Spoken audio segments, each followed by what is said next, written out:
Hey,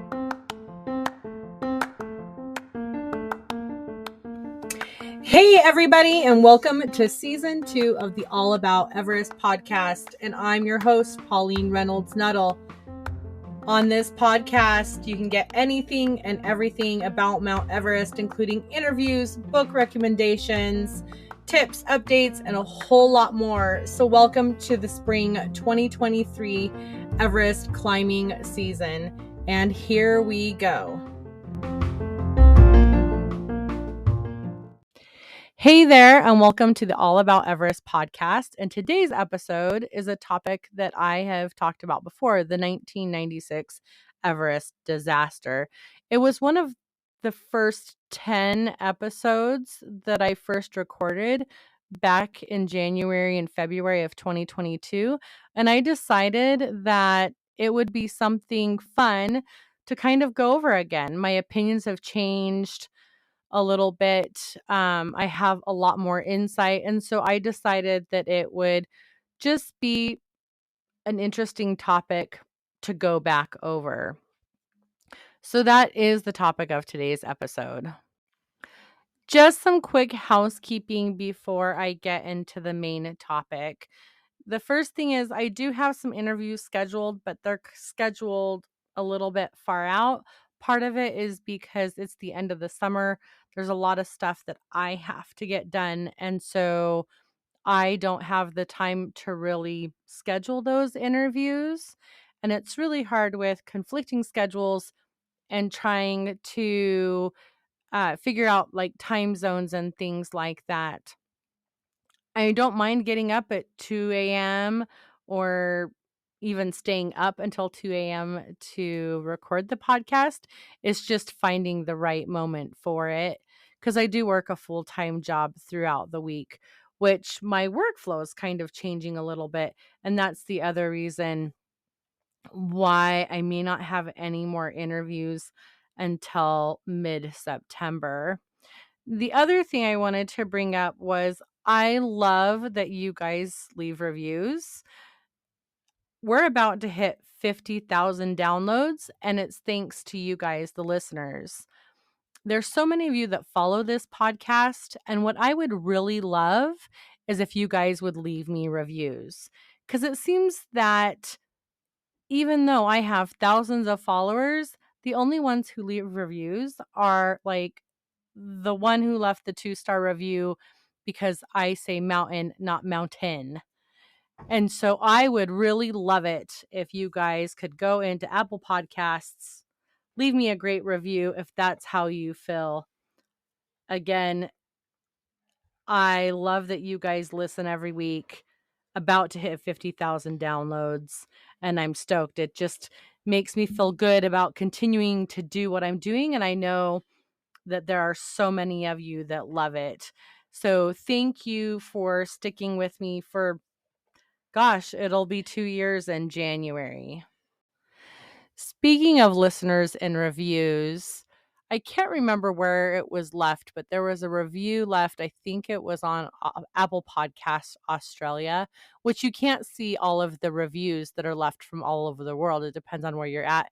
And also a comment that had been made to me directly via Messenger from another listener asking why I don't get more in depth about some of the issues when it comes to Mount Everest. What's my opinion on, Western climbers versus the local climbers versus the local companies, the high altitude porters, the Sherpa workers versus the Western mountain guides, amongst other things, and also like why I don't talk more about climate change and all of that. I try to keep as objective as possible. I want this to be a platform where people can feel that they're able to talk. And I don't know if I necessarily have an opinion. First of all, I am not there. I am not a mountaineer. I have not climbed in the Himalayas. So I can't tell you without being there if my opinion is true or not. And that's one of the reasons why I bring it up in the interviews. The issues with climbing, it's why I have people from all over the world on the podcast because, yes, there are problems. Yes, I have brought it up multiple times that the Sherpa community does not get the recognition that it should. Yes, I've brought it up that there is a divide at times, not all of the time, between Westerners and the local communities. And so if you follow on a regular basis, you know that I talk about it.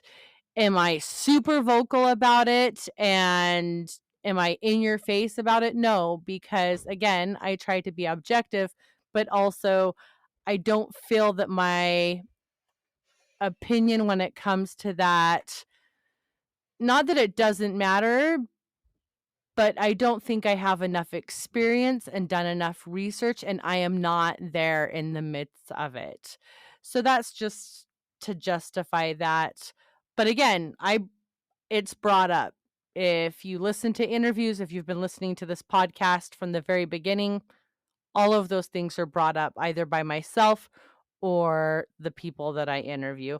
So I just wanted to throw that out there that, again, that's kind of where my stance is. Not trying to be wishy-washy, but I say it how it is and what I think. I don't skirt around the issue at all. Any of the issues when it comes to Mount Everest. It's just that there are people who have stronger opinions because they're out there in the Himalayas, in the mountaineering community, and they've climbed Mount Everest, whereas I have not. And so I think my opinion's just not as important and as defined. And one last little thing before I get to the rest of the podcast episode. It's been a couple of episodes since I have given a shout out to my mom. I know that she's listening. My mom lives on the other side of the world, and most of the time she doesn't really remember who I am. However, she listens to this podcast every week. And so this is my way of connecting with her. So אימא, את שומעת? אני מאוד מאוד מאוד מאוד מאוד אוהבת אותך. So today's episode is about the 1996 Everest disaster, which at the time was the deadliest day, the deadliest season, and the deadliest year ever on Mount Everest. And most people, even though they may not be part of the mountaineering community, they don't keep track of what goes on in the mountains and in the climbing world. Most people are aware of the 1996 Everest disaster because it was all over the media when it happened. I remember it very clearly, even though I was a teenager at the time, and it's kind of stuck. There are so many books written about it, several movies, and you have, the 2015 movie Everest that came out, the 1997 film Into Thin Air that came out based on John Krakauer's book Into Thin Air, and so many more books. And so that's kind of the baseline, I guess, for the world's barometer of death and tragedy on Mount Everest. That's how they gauge all of the other years. And you look at 2006, especially with the whole situation with David Sharp. You have the 2014 disaster, the 2015 disaster. You have the high death rate in 2019 with the viral photo of the traffic jam that Nimsday took, and it spread across the internet like wildfire. And then this year in 2023, it was the deadliest year on the mountain, not on Everest in general, because that was in 2015 when there was the avalanche at base camp. But 2023 has become the deadliest season on Mount Everest. The fall season is just about to start, And it's a lot less crowded.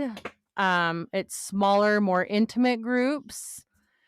And so unfortunately, that death toll for 2023 on Mount Everest for the whole year, it might increase, but I really hope it doesn't.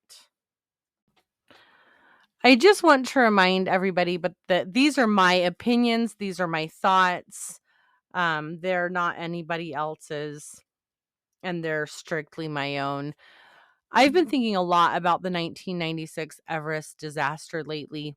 A huge part of it is because this year it was the deadliest year, but I also interviewed Guy Cotter, Skip Horner, people from that generation of mountaineering, people who knew Scott Fisher and Rob Hall and the people who died in that disaster. And this year, death has seemed to be more, I don't really know how to describe it, but it seems to be more at the forefront of when I talk about Mount Everest, a lot more than last year did. And one of the things that stuck with me during my interview with Skip, and Guy talked about it a little bit, was that we learn from these disasters. Yes, they are horrible and sad, but what we learn from them, it makes this field and this community much better. And I've been thinking about it and thinking about the lessons that were learned from the 1996 disaster, and also how ultimately it has made mountaineering much safer. It'll never be ultimately safe, but there were things that were implemented moving forward from that event that I believe have saved lives. They've also made it so that more people are climbing, and it's easier to climb Mount Everest because of these lessons learned. But the mountains are there for everybody, so why not? For those of you who are not the most familiar with this incident, the 1996 Everest disaster refers to May 10th and 11th of 1996, which to that point became the deadliest 24-hour period that had ever occurred on Mount Everest, and 8 people died. In that spring Everest season, a total of 12 people would die, and for the whole year, there would be 15 people total. In the spring Everest season, there were 10 teams that were climbing. 4 of them do have importance to some of the things that happened that season. There was the IMAX team that were filming the documentary. There was Mountain Madness, Adventure Consultants, and climbing on the north side was the Indo-Tibetan Border Police team. The first fatality in the 1996 spring season was that of Chen Yunnan with the Taiwanese team, and he slipped and he fell on May 9th. Between May 10th and May 11th, that was the deadliest day. Scott Fisher from Mountain Madness died. The fatalities from Adventure Consultants team was Rob Hall, Doug Hansen, Andy Harris, and Yasuko Namba. From the Indo-Tibetan Border Police team, Dorji Morab, Tsawang Paljor, and Tsawang Samanla. Tsawang Paljor has become the most famous body on Mount Everest. He's also known as Green Boots. And for a long time, his body was a landmark. And there's a little overhang, and that was known as Green Boots Cave. Several years ago, and I'm not sure when, his body was removed and can no longer be seen from the main trail. On May 19th, Reinhard Vlasic from Austria from the Hungarian team perished. On May 25th of 1996, Bruce Harrod perished. And then on June 6th of 1996, Nawang Topchi, who was Nepali in climbing with the American team, died. In the fall, on September 25th, there were 3 fatalities. There was Yves Bouchon with the French team, Lobsang Jangbu with the Nepali team, he was Nepali with the Japanese team, and Dawa, who was from Nepal and was climbing with the South Korean team. If you want more information about the climbers, I did do 2 episodes last year that are more detailed into their lives and their causes of death. So, there are multiple reasons why people die on Mount Everest. And after talking to several mountaineering guides this year, and when I talked to Adrian Bollinger, I realized that when it comes down to these fatalities, they could all be prevented. And the most important thing is the operators. It's these expedition companies that are responsible for the people that climb with them. Nothing else. If someone dies, it's because something went horribly wrong that could have been prevented. And moving forward, it's something that should be learned from. Adrian really got into it, and you should listen to that episode because he really talks about how ultimately it is the expedition leader's responsibility, and they are the reason if somebody dies.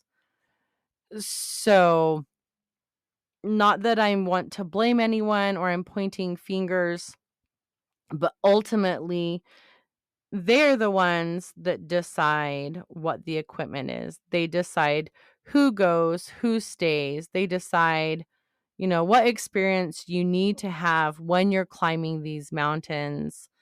And they're the ones who make the ultimate decisions. In 1996, there were several people that were inexperienced. It should have come down to the expedition leaders realizing that this was not going to work. When you have people that have never climbed any mountains before or do not have any experience in anything over 8,000 meters, they shouldn't be climbing these mountains. But back then, they were just really getting into commercialization and expedition leading. If you had the money, you could go. Before that, if you had the money and the experience, you could go. But then in the late 80s, early 90s, it was a matter of if you could cobble the money together, it didn't matter what your experience was. You might have the possibility of climbing Mount Everest as long as you could pay the fee. The first death could have been prevented because he was not hooked into fixed ropes. The deaths that occurred on the 10th and the 11th, they hit a horrible weather window. They summited Mount Everest too late in the day. They didn't have enough oxygen. The fixed ropes that should have been set all the way to the top, they were not set. And they had issues with communication. Those are all things that could be prevented. When it comes to the fixed ropes and when it comes to safety, things have extremely changed since the 90s. We have the rope fixing team that they make sure that those ropes are set. The Khumbu Icefall, we have the wonderful icefall doctors that their whole job is to make sure that it is safe going through the Khumbu Icefall. The teams are responsible for making the decisions of should you turn back or not, and the safe turnaround time, and should you continue if you're not feeling well. Because of the 1996 disaster, people became more cautious. Well, some teams have become more cautious. In the last 10 years, there are teams out there that, you pay the expedition leader, you may not have to have experience. They claim they can get you to the top. And like this last year, people were abandoned by their expeditions on the mountain and left to die with absolutely no accountability.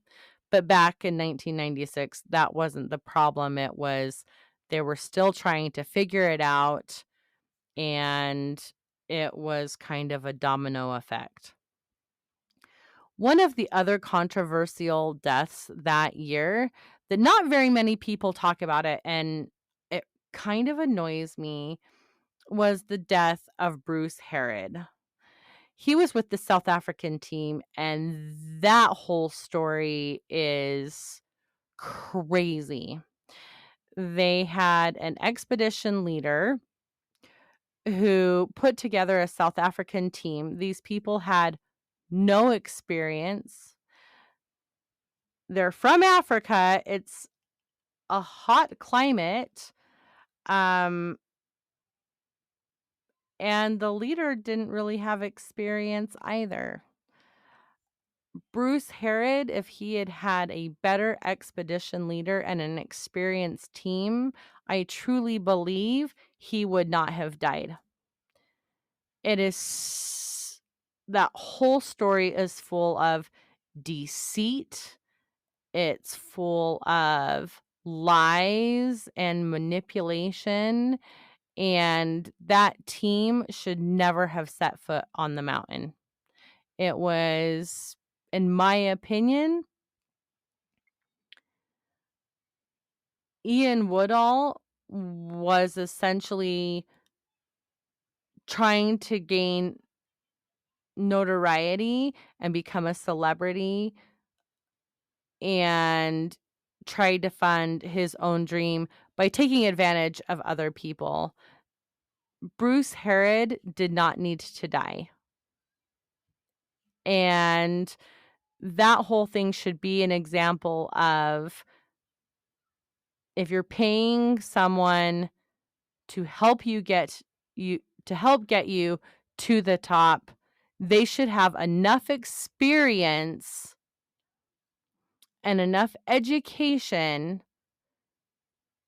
to either help you get to the top or make sure that you stay safe by not climbing.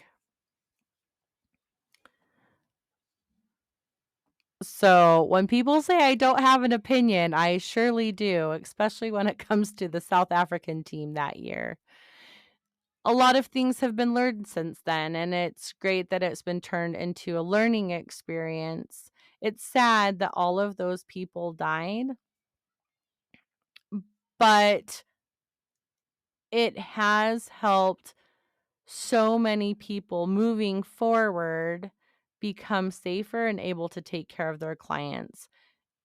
It's not that way across the board, which is very unfortunate, but it should be.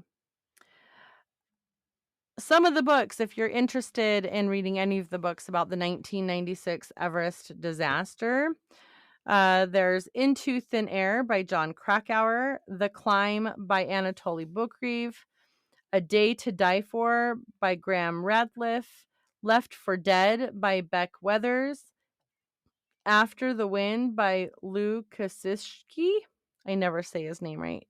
Climbing High by Lena Gamelgard. Everest Free to Decide by Kathy O'Dowd and Ian Woodall. And The Other Side of Everest by Matt Dickinson. I know that there's a couple more books that I'm missing because quite a few were written that season. You can leave me a message in the comments and I can add it to the list. But they're all really good. In fact, I am rereading The Climb by Anatoly because his how he presented himself during the whole 1996 expedition, there was a lot of backlash towards him because of how he didn't want to use oxygen. He may or may not have been helpful. He may or may not have chosen not to help anyone or even try to help anyone. There's so many different perspectives, and when it comes to something like this, when you have at least 8 books written by people who were there, right? Because again, there were 10 teams, 98 people summited that year in 1996. And all of those people have different perspectives. They all saw things a little bit differently. It's like with the death of Andy Harris. There are several different accounts of what happened. And to this day, no one really knows. He disappeared. Did he fall? Did he sit down and never move again? Was it altitude sickness? Was it exposure? But there were multiple accounts, and even John Krakauer in his book initially, he said one thing and then he went back later and corrected it because there were very different accounts. So I highly encourage you, if you're someone who reads, to really, if you want to have an opinion on this, or if you really want to know what happened, read as much as you can. Explore this as much as you can, because every book is a little bit different about what happened and what occurred during the 1996 season. And I encourage you to form your own opinion. Even though I'm not getting into too much detail about these climbers and their lives, there were a couple of things I wanted to mention in general about those who died and those who lived. Yasuko Namba, who perished that year, she became the second Japanese woman to complete the 7 summits, which is the highest mountain from each continent. And Everest was the last one that she needed to achieve that accomplishment. Andy Harris, he was a postman.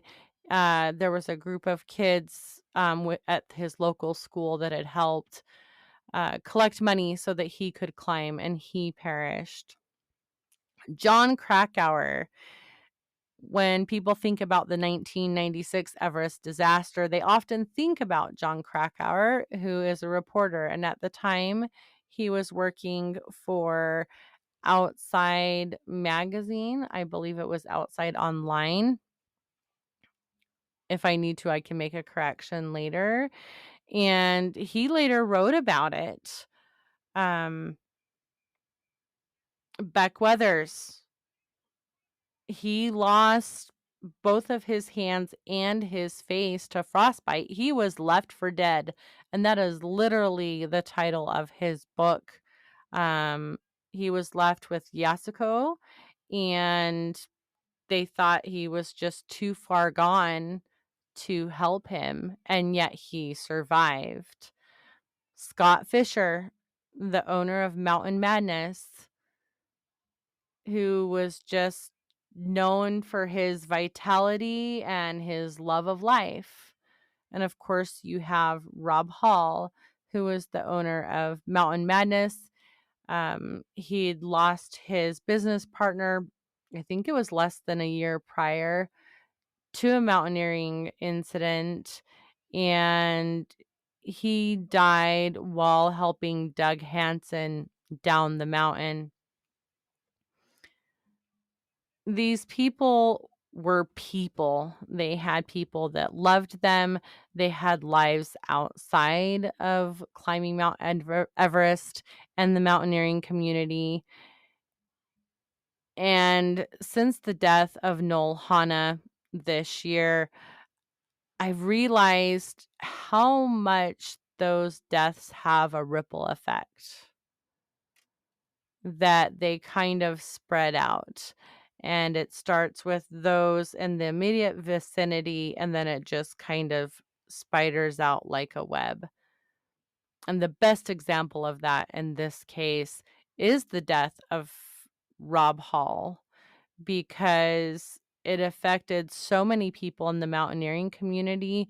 So many people knew him, and he was maybe not the first person to do commercial expeditions, but he was one of the leaders that got it going. And so I want to remember these people as much as possible, and it is important to remember them. And as Skip said, we need to remember them, we need to remember what happened, and we need to learn from it. So as horrible as it is, we need to learn from these incidences so that it can be prevented before, or be prevented again. And I totally agree with it. I think after all of the interviews I've done the last 2 years, I would say 99% of these injuries and deaths that happen could be stopped. They could absolutely be prevented. Could they have been prevented in 1996? Possibly, but because commercial mountaineering was still kind of new, and the expeditions were still trying to figure out the best ways to make people safe, I don't know if it could have been prevented at that time. You also have that blizzard that they knew bad weather was coming in. I don't think anyone realized how bad it would be. It was like this year. One of the biggest things on Mount Everest this year in the 2023 season was the frigid cold temperatures that caused so many people to get frostbite. I think it was -40, -45, and there were a lot of people who commented on it because it's abnormal. So for the most part, I think some of those deaths could have been prevented, but with that weather, it just couldn't have happened. And that is it for today's episode.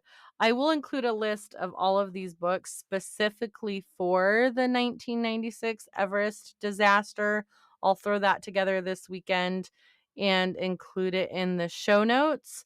I have no idea what next week's topic is going to be. I will tell you it's very likely won't be an interview. And a huge thank you again to all of you fabulous listeners, because this week I hit 50,000 downloads. And that's with taking that 6-month hiatus last year, or maybe it was more like 7 or 8.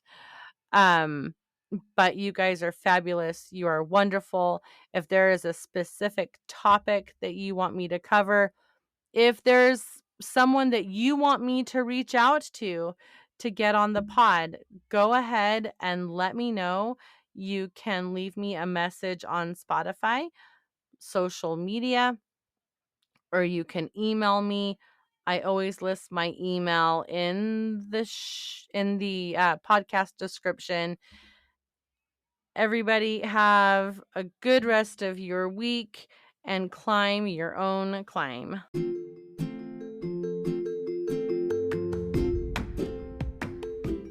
Thank you for listening to today's episode of the All About Everest podcast. We would love it if you would rate, subscribe, and follow wherever you listen to your podcast. You can find us on social media at All About Everest Podcast or at Mama Bear Outdoors.